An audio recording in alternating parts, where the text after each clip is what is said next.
Welcome, in front of me is a OnePlus Pad, and today I'll show you how you can enable your power saving mode on this device.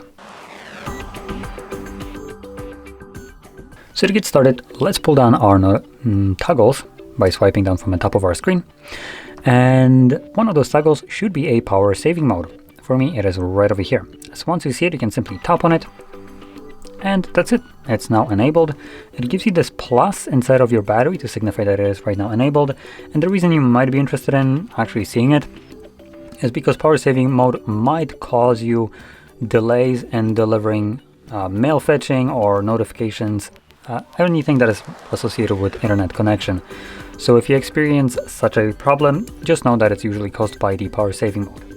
And that being said, once you're done with the mode and you want to turn it off, find the toggle once again, tap on it, and everything should go back to functioning normally. And with that being said, if you found this very helpful, don't forget to hit like, subscribe, and thanks for watching.